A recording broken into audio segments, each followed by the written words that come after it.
Hi hello नमस्ते. मी उज्ज्वला पवार या YouTube चॅनलवर तुमचं अगदी मनापासून स्वागत आहे. तर आज आपण वांग्यापासून वेगळी अशी रेसिपी पाहणार आहोत. अगदी झटपट होणारी आणि अगदी सोपी रेसिपी ही तुम्ही टिफिनसाठी सुद्धा देऊ शकता आणि अगदी झटपट अशी कमी वेळेमध्ये तुम्ही करू शकता अशी ही रेसिपी आहे आणि लहानांपासून मोठ्यांपर्यंत सर्वांनाच आवडेल अशी ही रेसिपी आहे. चला तर आपण सुरुवात करूया. आता मी ते वांगं घेतले, किसणी घेतली. आता हे वांगं आपल्याला किसणीने किसून घ्यायचं आहे. अशा पद्धतीने जर तुम्ही रेसिपी केली तर खरंच तुम्ही एक ऐवजी 2 भाकरी नक्कीच खाल, ही मी गॅरंटी देऊन सांगते. तर पाहू शकता आपण अशा पद्धतीने सर्व वांगं किसून घ्यायचं आहे. वांगं किसताना सांभाळून किसा, नाहीतर हाताला लागू शकतं.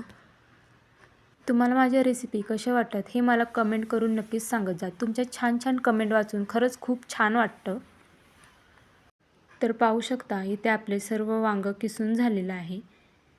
तर इथे मी एकच वांगं किसून घेतलं आहे. एक वांगं किसलं तर भरपूर वाटत होतं म्हणून मी दुसरं वांगं नाही किसलं. तुम्ही जितकी माणसे जितक्या क्वांटिटीमध्ये करायचे तितकी वांगी घ्या. आता इथं आपण कढई ठेवली. कढईमध्ये तेल घालून घ्यायचं आहे. इथे मी 1.5 पळी तेल घातले. आता तेल गरम झालं की यामध्ये आपण मोहरी घालणार आहोत. मोहरी तडतडली की यामध्ये लगेच जिरे घालायचे. जिरे देखील फुलले की यामध्ये आपण कढीपत्ता घालणार आहे. आता यामध्ये आपण बारीक कट केलेला कांदा आहे तो घालणार आहे. इथे मी एक मीडियम आकाराचा कांदा कट करून घेतला आहे. तो यामध्ये सर्व घालून घेतला आहे. आता कांदा छान परतून घ्यायचा आहे आपल्याला. मीडियम गॅसवरती कांदा 1 ते 1.5 मिनिटं परतून घ्यायचा आहे. तुम्ही माझ्या चॅनलवर नवीन असाल तर प्लीज एक लाईक एक सबस्क्राईब नक्कीच करा. नवीन यूट्यूबरसाठी तुमचं एक लाईक एक सबस्क्राईब खूप लाख मोलाचं असतं. तर पाहू शकता आपण मीडियम गॅसवरती कांदा 1 ते 1.5 मिनिटं परतून घेतला आहे.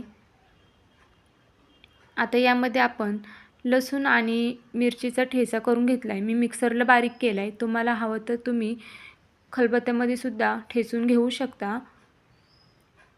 आता हा देखील आपल्याला तेलामध्ये परतून घ्यायचा आहे 1 मिनिटभर.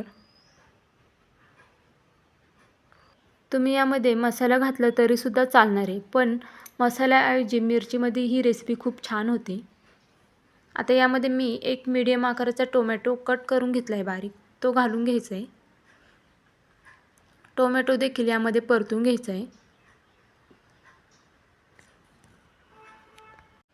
कांदा टोमॅटो परतताना सतत हलवत जायचं आहे, नाहीतर खालून तो जळू शकतो. आता यामध्ये आपण हळद घालणार आहोत. तर इथे मी पाव चमचा हळद घातली आहे. पाव चमचा धनापूड घातली आहे.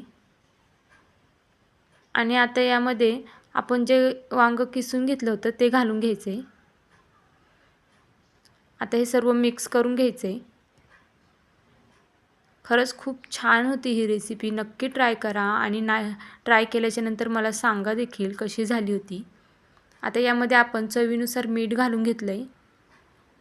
तुम्ही तुमच्या अंदाजानुसार मीठ घाला आणि वरतून कोथिंबीर घातली आहे. आता हे छान मिक्स करून घ्यायचं आहे. तुम्ही माझे व्हिडिओ कुठून पाहताय हे मला कमेंट करून नक्कीच सांगा आणि व्हिडिओ आवडला असेल तर प्लीज एक लाईक एक सबस्क्राईब करा आणि तुमच्या मित्रमैत्रिणींना देखील शेअर करा.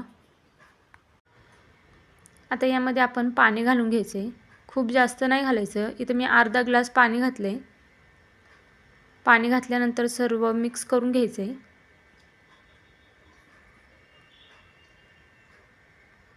आता ह्याच्यावरती झाकण ठेवून एक 5 मिनिटं शिजून घ्यायचे. फार वेळ नाही लागत, कारण की आपण वांगं आधीच किसून घेतलेलं आहे. ते लहान आहे त्याच्यामुळं पटकन शिजलं जातं. आता झाकण काढून आपण चेक करूया वांगं शिजलं आहे का. मी अधूनमधून झाकण काढून चेक करत होते. अधूनमधून झाकण काढून चेक करत जा, नाही तर मग खाली लागू शकतं. तर पाहू शकता छान शिजलं आहे आपलं वांगं. आता यावरती आपण थोडी कोथिंबीर घालून घ्यायची आणि सर्व मिक्स करून घ्यायचे. आणि आता गॅस बंद करूया. आता मी याला एका प्लेटमध्ये काढून घेते. तर अगदीच झटपट आणि सोप्या पद्धतीने मी तुम्हाला वांग्याचं भरीत कसं बनवायचं हे दाखवलं आहे. तर कशी वाटली तुम्हाला माझी आजची रेसिपी हे मला कमेंट करून नक्कीच सांगा आणि तुम्ही माझा व्हिडिओ कुठून पाहताय हे देखील मला कमेंट करून सांगा. तर भेटूया उद्या एक अशाच नवीन रेसिपीसोबत. तोपर्यंत सर्वांनी काळजी घ्या. बाय.